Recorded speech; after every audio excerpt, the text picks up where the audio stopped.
चाहे लोग कितने ही आरोप लगाएं, कितने ही भारत की निंदा करें, कोई नहीं है दुनिया में जो कह सकता है कि आज भारत जितना मजबूत है हर प्रकार से, वैसे कभी भी वो नहीं रहा है।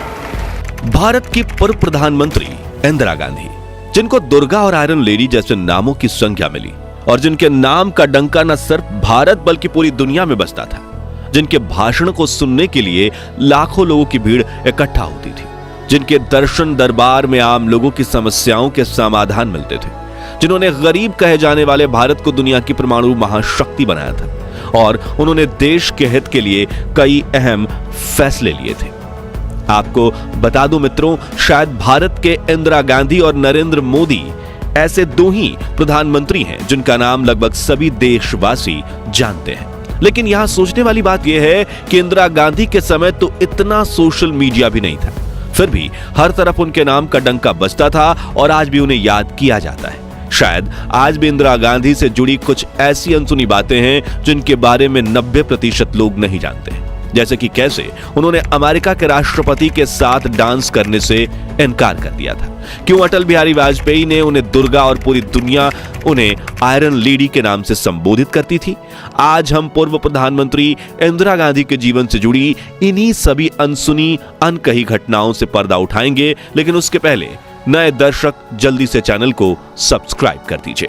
हमें मालूम है कि कभी कभी अन्याय होता है, हमको मालूम है कि कभी कभी अत्याचार होता है, हमको मालूम है कि कभी कभी भ्रष्टाचार भी है, लेकिन इनसे लड़ने का क्या तरीका है?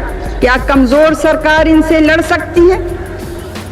क्या वो सरकार जिस पे स्वयं हर समय हमला हो रहा है वो गरीबों को सुरक्षित रख सकती है, अल्पसंख्यक के लोगों को बचा सकती है? क्या वो सरकार इस देश का सारी दुनिया में सिर ऊंचा कर सकती है? इंदिरा गांधी का जन्म 19 नवंबर 1917 के दिन उत्तर प्रदेश के प्रयागराज में हुआ था। उनके पिता पंडित जवाहरलाल नेहरू और माता कमला नेहरू ने उन्हें काफी बेहतरीन संस्कार दिए थे। बड़ी होकर इंदिरा ने विदेश जाकर पढ़ाई भी की, फिर वापस आकर उन्होंने देश की आजादी के लिए कई आंदोलनों में हिस्सा बनना शुरू किया। इसी बीच उन्हें राजनेता फिरोज जहांगीर गांधी से प्रेम हुआ, लेकिन फिरोज पारसी थे, जिससे पार्टी के कई लोगों का कहना था कि कैसे देश के बड़े ब्राह्मण परिवार की बेटी एक बनिया से शादी कर सकती है। इसलिए फिरोज के सरनेम में थोड़ा फेरबदल करवाकर महात्मा गांधी ने उन्हें गांधी सरनेम दिलवाया, जिसके बाद 26 मार्च 1942 के दिन इंदिरा गांधी और फिरोज की शादी हुई और यहां से इंदिरा नेहरू बनी इंदिरा गांधी। फिर 15 अगस्त 1947 के दिन जवाहरलाल नेहरू आजाद भारत के पहले प्रधानमंत्री बने। पंडित नेहरू आजादी की लड़ाई के दौरान 9 बार जेल गए। उन्होंने अपने जीवन के 3559 दिन करीब 9 साल जेल में गुजारे थे। वहीं बचपन से ही देश के लिए कुछ कर गुजरने का सपना देख रही श्रीमती इंदिरा गांधी ने भी 1955 में राजनीति में कदम रखा और धीरे धीरे करके वो कांग्रेस कैबिनेट का हिस्सा भी बनने लगी। इस दौरान इंदिरा गांधी अपने पिता का दाहिना हाथ बनकर उभर रही थी, मगर 27 मई 1964 के दिन जवाहरलाल नेहरू को दिल का दौरा पड़ने से उनका दुखद निधन हो गया, जिससे इंदिरा गांधी टूट चुकी थी, लेकिन उन्होंने खुद को संभालते हुए देश के हित में काम करना जारी रखा। वहीं पंडित जी की मौत के बाद अब आजाद भारत के नंबर 2 प्रधानमंत्री बने लाल बहादुर शास्त्री, लेकिन ईश्वर को तो कुछ और ही मंजूर था।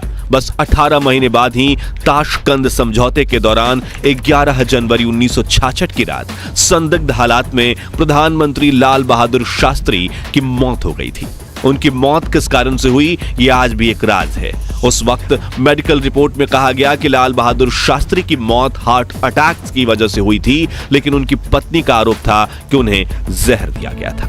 लाल बहादुर शास्त्री जी की मृत्यु के बाद इंदिरा गांधी चुनाव के लिए खड़ी हुई।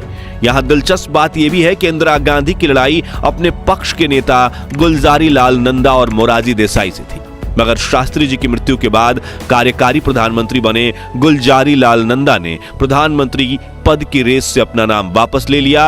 अब इंदिरा की सीधी लड़ाई गुजराती नेता मोरारजी देसाई से बची थी, जिसका फैसला कांग्रेस के 525 सांसद के हाथों में था, जिनमें से 169 सांसदों ने मोरारजी देसाई का साथ दिया, जबकि 365 सांसदों का मानना था कि इंदिरा गांधी बेहतरीन प्रधानमंत्री बन सकती हैं। इस तरह बहुमत के साथ 19 जनवरी 1966 के दिन श्रीमती इंदिरा गांधी देश की पहली महिला प्रधानमंत्री बनी। यही वो साल था जब एक ही साल में देश को 3 प्रधानमंत्री मिले थे। हालांकि उस वक्त राजनीति में महिलाओं को पुरुषों के मुकाबले कम आंका जाता था, लेकिन इंदिरा गांधी का व्यक्तित्व इतना प्रभावी था कि कुछ ही समय में वो देश के करोड़ों लोगों की पसंदीदा प्राइम मिनिस्टर बन गई। और सचमुच पढ़ी लिखी इंदिरा गांधी ने अपना पूरा ज्ञान देश और जनता के विकास में लगा दिया। उनसे जुड़ी एक दिल छू लेने वाली बात यह है कि जिस तरह उनके पिता जवाहरलाल नेहरू रोजाना जनता से मिलकर उनकी समस्याओं का समाधान निकालने की कोशिश करते थे, उसी तरह उनकी परंपरा को आगे बढ़ाते हुए इंदिरा गांधी भी रोज सुबह 8:20 पर आम लोगों से मिला करती थीं। इसे उनका दर्शन दरबार कहा जाता था। उस दौरान हफ्ते में कम से कम 3 बार उनका दरबार चर्चित किताब द मैरीगोल्ड स्टोरी की लेखिका और वरिष्ठ पत्रकार कुमकुम चड्ढा भी वहां मौजूद रहती थी। कुमकुम बताती हैं, इंदिरा इस समय का इस्तेमाल भारत के आम लोगों से मिलने के लिए किया करती थी। कभी कभी जब भीड़ अनियंत्रित हो जाती थी तो उन लोगों को प्राथमिकता दी जाती थी जो दिल्ली के बाहर से आते थे। इस दरबार में 2 तरह के लोग आते थे। एक तो वो जो सिर्फ इंदिरा गांधी को देखना भर चाहते थे, दूसरे वो जिन्हें छोटे मोटे काम करवाने होते थे, जैसे सरकारी अस्पताल में किसी का इलाज करवाना। इन सब में बहुत से लोग श्रीमती इंदिरा गांधी के पैर छूने की कोशिश भी करते थे, मगर उन्हें अपने पैर छुआना बिल्कुल भी पसंद नहीं था। इंदिरा गांधी अपने साथ काम करने वाले छोटे से छोटे लोगों की भी काफी इज्जत करती थी, जिसे लेकर उनकी करीबी मंत्री रह चुकी मोहसिना किदवई एक किस्सा बताती हैं। एक बार जब हम उत्तराखंड में एक चुनाव सभा करके वापस लौट रहे थे, तभी मैंने इंदिरा से कहा कि हमें कहीं रास्ते में रुकना पड़ेगा ताकि ड्राइवर कुछ खा ले। लेकिन उस वक्त ऐसे चलते चलते रास्ते में जल्दी खाना वगैरह मिलना मुश्किल था। तो इंदिरा गांधी ने तुरंत अपना झोला टटोला और अपने पसंदीदा बिस्किट मारी बिस्किट का एक पैकेट निकाला। फिर उन्होंने एक बिस्किट के 4 टुकड़े किए और अपनी हथेली पर रखकर ड्राइवर से बोली, पहाड़ी रास्ता है, तुम गाड़ी चलाते रहो और एक एक बिस्कुट का टुकड़ा हथेली से उठाकर खाते रहो। इन्हीं कहानियों से आप अंदाजा लगा सकते हैं कि श्रीमती इंदिरा गांधी कितनी डाउन टू अर्थ थी। पिता नेहरू का गुस्सा तो पूरी दुनिया में मशहूर था, लेकिन थोड़ी देर में शांत होकर वो सब कुछ भूल जाते थे। लेकिन इंदिरा गांधी के साथ ऐसा नहीं होता था। वो लंबे समय तक और तो कई बार तो ताउम्र उन लोगों के प्रति गुस्सा रखती थी जिसको वो पसंद नहीं करती थी। उस व्यक्ति के प्रति वो बहुत उदासीन हो जाती थी। कहा जाता है कि जब भी सत्य का साथ देने की बात आती थी तो इंदिरा गांधी किसी से नहीं डरती थी और वो दूसरों से मिल रही निंदा का जवाब अपने अच्छे कार्यों से देती थी।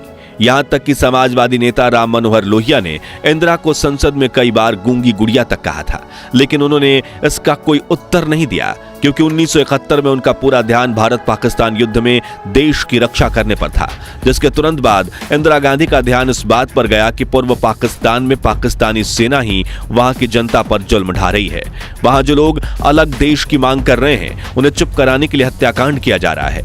तभी उन्होंने बड़ा फैसला लेते हुए पाकिस्तानी सेना की तुलना हिटलर की आर्मी से की और दुनिया के सामने ईस्ट पाकिस्तान को आजादी दिलवाने की बात रखी। सभी वेस्टर्न कंट्रीज उनके इस फैसले के खिलाफ थीं, लेकिन पड़ोसी देश के लोगों को तड़पता हुआ देखकर इंदिरा गांधी से रहा नहीं गया और उन्होंने इंडियन आर्मी को पाकिस्तान में घुसकर बांग्लादेश की आजादी के लिए लड़ रहे मुक्ति वाहिनी का साथ देने का आदेश दिया, जिसके बाद 5 दिसंबर को भारतीय सेना पूर्वी पाकिस्तान में दुश्मनों पर टूट पड़ी और महज 11 दिनों में यानी 16 दिसंबर 1971 के दिन पाकिस्तान के 93,000 सैनिकों को सरेंडर करने पर मजबूर किया, जिसमें बंगाल की खाड़ी से किनारे बसा यह देश पाकिस्तान से अलग होकर बांग्लादेश नाम से एक आजाद राष्ट्र के रूप में उभर कर सामने आया। इस वक्त श्रीमती इंदिरा गांधी का नाम देश विदेश में हर जगह गूंज रहा था। कई लोगों ने उन्हें आयरन लेडी के नाम से पुकारना शुरू किया। खुद अटल बिहारी वाजपेयी जी ने भी उन्हें दुर्गा कहकर संबोधित किया, जिससे उनको गूंगी गुड़िया कहने वाली के जुबान पर ताला लग गया। भारत कोई 5 साल, 10 साल, 100 साल जीने का देश नहीं है।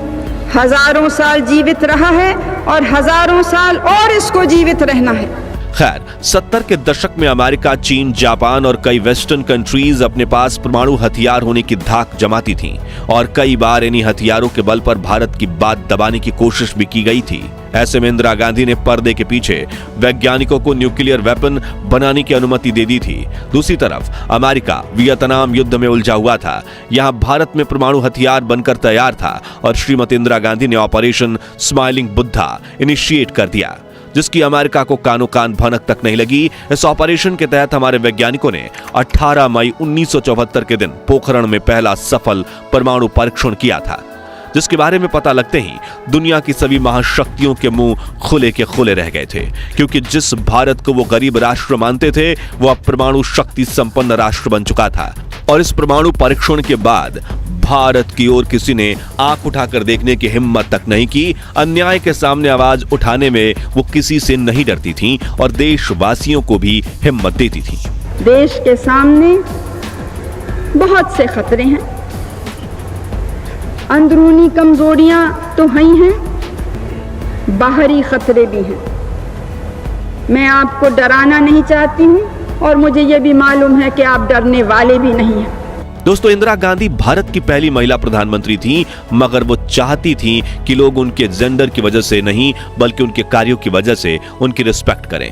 वो अपने हाथों में हमेशा पुरुषों की घड़ी पहनती थी जो मेड इन इंडिया होती थी और उन्हें किसी के मुंह से मैडम प्राइम मिनिस्टर सुनना तो बिल्कुल पसंद नहीं था। वो कहती थी कि मैं काम करते हुए अपने आप को महिला नहीं समझती। इसी से जुड़ा एक दिलचस्प किस्सा अमेरिका में भारत के राजदूत रह चुके BK नेहरू अपनी किताब नाइस गाइज फिनिश सेकंड में बताते हैं कि प्रधानमंत्री बनने के बाद मार्च 1966 में जब इंदिरा गांधी पहली बार अमेरिका आई, तब मुझे प्रेसिडेंट लिंडन जॉनसन के करीबी जैक वेलेंटी का फोन आया, जिन्होंने बताया कि हमने हाल ही में एक पत्रिका पढ़ा है कि इंदिरा गांधी को पसंद नहीं कि कोई उन्हें मैडम कहकर पुकारे। तो राष्ट्रपति लिंडन जॉनसन पूछ रहे हैं कि जब वो इंदिरा गांधी से मिले तो उन्हें क्या कहकर संबोधित करें। जो सुनकर मैंने उनसे कहा कि मैं खुद PM इंदिरा गांधी से पूछकर बताता हूं। वो आगे लिखते हैं कि जब मैंने इंदिरा गांधी को बताया कि ये फोन किस कारण से आया था तो उन्होंने कहा कि राष्ट्रपति जॉनसन अगर चाहें तो मुझे सीधा प्रधानमंत्री कहकर ही बुला सकते हैं, अगर वो मुझे मिस्टर प्राइम मिनिस्टर कहें तब भी चलेगा, और उन्हें यह जरूर बता देना कि मेरे कैबिनेट के मंत्री मुझे सर कहकर भी पुकारते हैं। उसी यात्रा के दौरान जब व्हाइट हाउस में इंदिरा गांधी के लिए डिनर अरेंज किया गया, तब खाने के बाद प्रेसिडेंट जॉनसन ने उन्हें नृत्य करने के लिए आमंत्रित किया। जैसा कि आप सभी जानते हैं कि वेस्टर्न कल्चर में दो बड़ी हस्तियां एक दूसरे के सम्मान में कुछ पल डांस करते हैं। हालांकि इंदिरा गांधी अपने छात्र जीवन में पश्चिमी तरीके का बाल डांस किया भी करती थी, लेकिन उन्होंने बड़े ही विनम्र तरीके से प्रेसिडेंट जॉनसन के आमंत्रण को यह कहकर नकार दिया कि मेरे देशवासियों को यह पसंद नहीं आएगा कि उनकी प्रधानमंत्री किसी के साथ डांस करें। इंदिरा गांधी एक जननेता थी और आम लोगों से उनका कनेक्ट गजब का था। कांग्रेस नेता मोहसिना किदवई एक किस्सा सुनाती हैं। जब 1978 में आजमगढ़ उपचुनाव में उनका चुनाव प्रचार करने इंदिरा गांधी वहां गई थी, वो कहती हैं, उस जमाने में आजमगढ़ बहुत ही पिछड़ी हुई जगह थी और आज भी है, ना कोई रेस्तरां ना कोई खाने की जगह। मैंने इंदिरा जी के लिए सरकारी गेस्ट हाउस में कमरा बुक कराया था। जब हम वहां पहुंचे तो अटेंडेंट कमरा खोलने के लिए मना कर रहा था। उसने कहा कि यहाँ मंत्री जी ठहरेंगे, उनका हुक्म है कि कमरा किसी के लिए ना खोला जाए। वो कहती हैं कि जब कमरा खुलवाने की मेरी सारी कोशिशें नाकामयाब हो गई तो एक बार फिर से कहा, तुम्हें मालूम तो है मैं किसके रुकने के लिए कह रही हूं? वो बोला नहीं। जब मैंने कहा कि कार में इंदिरा गांधी बैठी हैं, जैसे उसने ये नाम सुना उसने लपक कर कमरे का दरवाजा खोला, मंत्री को एक भद्दी सी गाली दी और बोला, नौकरी जाए तो जाए। इस तरह का प्यार था लोगों का इंदिरा गांधी के लिए। किसी कमरे से निकलने से पहले वो उस कमरे की लाइट जरूर ऑफ करती थी, वो भी अपने हाथों से। एक बार वो बाराबंकी की यात्रा पर थी, वो वॉशरूम में थी, तभी राष्ट्रपति फखरुद्दीन अली का फोन उनके लिए आया। उनके साथ गई महसीना किदवई ने दरवाजा खटखटाकर कहा कि उनके लिए राष्ट्रपति का फोन है।